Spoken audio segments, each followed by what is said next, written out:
Bem-vindos ao Espaço Unisanta. Quarta-feira só começando. Então vamos conferir um pouquinho do que teremos no programa de hoje.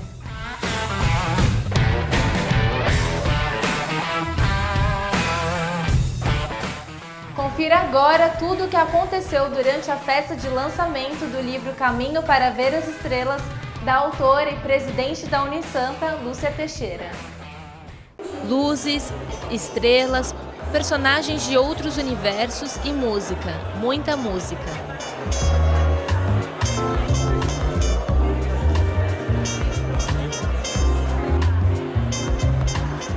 A festa de lançamento Caminho para Ver Estrelas foi uma imersão na história. E você está vendo essa fila enorme?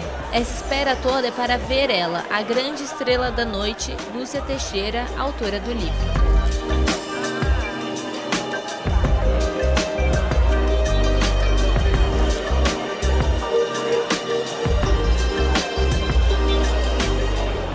Ela é maravilhosa e, como sempre, assim, um trabalho para todos os jovens, pessoas de todas as idades, gerações a gerações. Não poderia perder isso nunca, eu disse isso à Lúcia.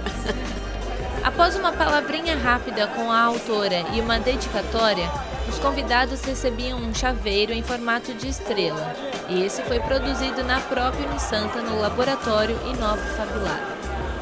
A gente nota que a Lúcia merece, porque a Lúcia faz com que, através dessa saga, né, dessas edições, tanto as primeiras como essa, de uma forma mais dura, mais realista e, ao mesmo tempo, com o seu coração, né, um coração bondoso, generoso. Então a gente faz com que a gente interprete de várias formas e ela indique também caminhos, né, para que você vá ao encontro das estrelas.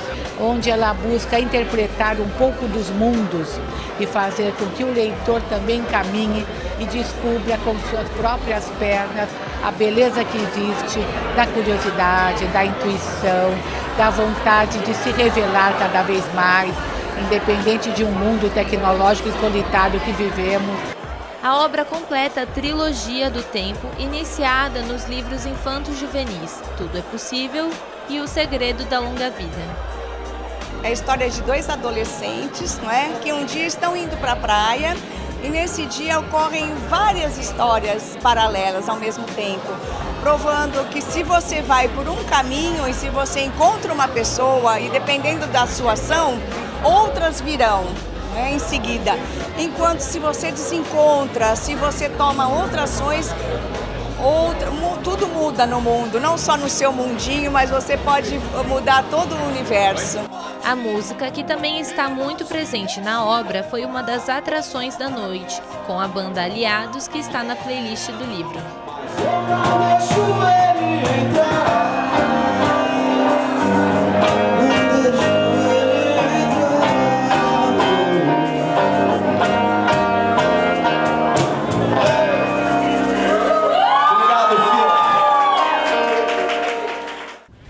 Confira agora a segunda parte da entrevista para o quadro Cá Entre Nós com o professor e pesquisador André Ritz sobre o movimento da cultura geek.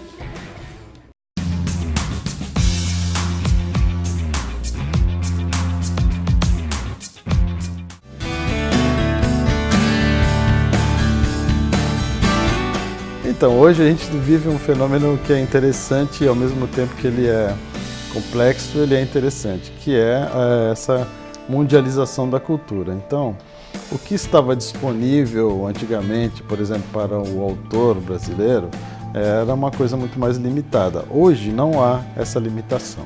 Os autores brasileiros, grandes nomes como Mike Deodato, por exemplo, que trabalham para grandes editoras como Marvel, DC, Image, eles trabalham na casa deles, aqui no Brasil, né? O processo é todo decodificado via internet, então mandam as páginas para eles mandam de volta, tudo isso dentro de uma área totalmente segura, ninguém tem acesso a isso a não ser eles. E hoje é muito mais fácil esse trabalho, até para produzir, todos eles produzem hoje em telas, né, mesas como o Cintiq e tal, quer dizer, não se usa mais tanto papel, tanto nanquim, Então acho que essa evolução tecnológica também permitiu que você tenha hoje um quadrinho brasileiro que possa competir em pé de igualdade com qualquer outro quadrinho do mundo, né? E houve também uma desmistificação de um certo tipo de quadrinho, né? O mercado exigia um quadrinho desenhado deste ou daquele jeito, com temáticas assim ou assado. Hoje não há isso, hoje há muito mais liberdade. Eu acho que hoje não há essa diferença muito grande. É claro, a não ser que você continue trabalhando de maneira muito artesanal, né, com uma coisa muito amadora e tal, isso já é mais complicado de você se inserir no mercado. Mas fora isso, e você tem a escola, né, dos brasileiros que há anos e anos e anos desenham já para grandes editoras e que já fizeram seus discípulos. Então hoje, a molecada hoje já tem uma noção melhor de anatomia, por exemplo, que quer desenhar super-herói, precisa conhecer anatomia. Ele já tem uma noção melhor de anatomia do que antigamente a molecada que queria desenhar tinha que aprender na raça, né?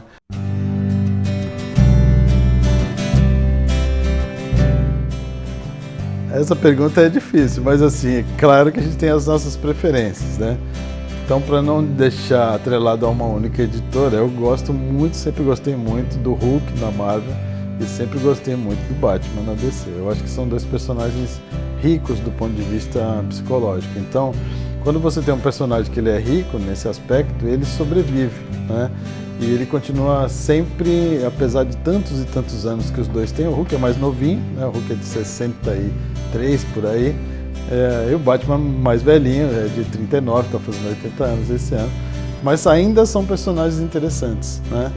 O Hulk porque ele consegue atrair, por exemplo, questões filosóficas, por exemplo.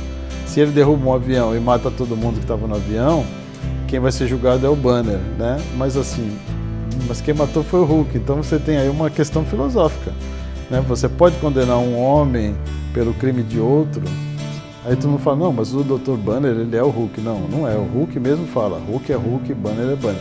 Então assim, você vê que é uma coisa que dá pra, né, você ter uma discussão bastante interessante sobre isso. E o Batman é um cara que sofreu um trauma muito terrível, para uma criança, que tinha 8 anos quando viu o pai e a mãe serem assassinados. E muitos psicólogos, inclusive, defendem que o Batman ele é muito doente do ponto de vista psicológico. E é por isso que ele faz o que ele faz, como ele faz, né? Ou seja, são dois personagens muito ricos, né? Eu gosto deles pela riqueza de possibilidades, né? Eu gosto de boas histórias, então assim, eu sou escritor também, então eu gosto de boas histórias, né? Eu gosto de ler boas histórias, eu gosto de inventar boas histórias.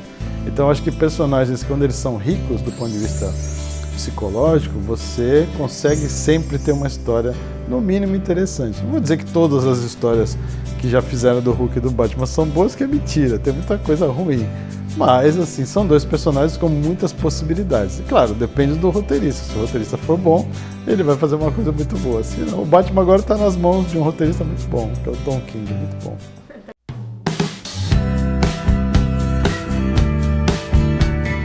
Eu acho que as expectativas são boas, porque a Marvel fez um belo trabalho desde 2008, né, com o despretensioso primeiro Homem de Ferro, e a partir daí criou-se o chamado Universo Marvel no cinema, né, completou 10 anos no ano passado. Então, eu acho que vai ser a cereja do bolo, né, pro bem ou pro mal. As pessoas estão criticando às vezes, mas é preciso haver uma renovação. Então, se alguns personagens, obviamente, morrerem, né, de fato, porque também está na hora de renovar, né?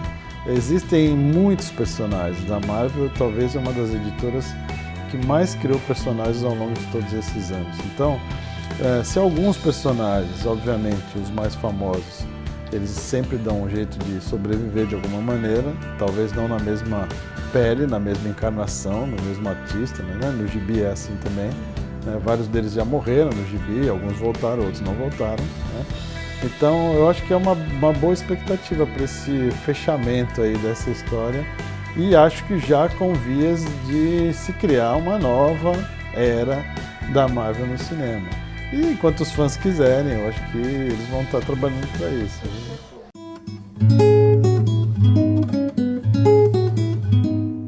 Pelos esforços que a gente tem visto e pelo que se tem anunciado, A perspectiva é de que dessa exploração da cultura geek, principalmente em relação ao quadrinho, dure ainda um bom tempo, né? Mas nunca se sabe, a gente tem que sempre ter a perspectiva também de que isso pode, de uma hora para outra, assim como teve o boom, murchar, né? Nós já tivemos vários booms assim, né, sobre cultura geek, né, no Brasil.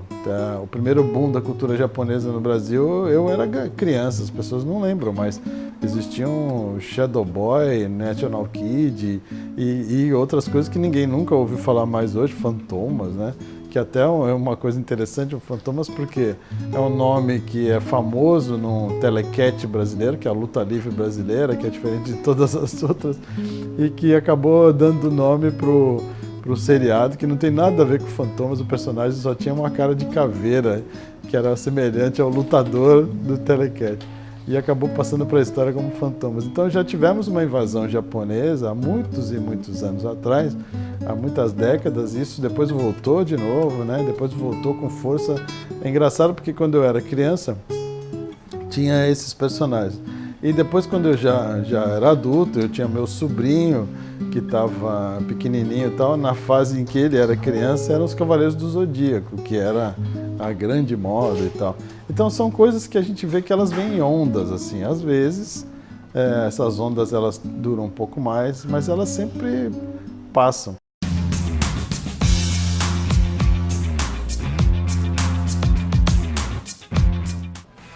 Fim do programa, espero que vocês tenham gostado. E para assistir a primeira parte da entrevista do Cá Entre Nós, é só entrar ou no Facebook ou no YouTube. Obrigada, tchau e até amanhã!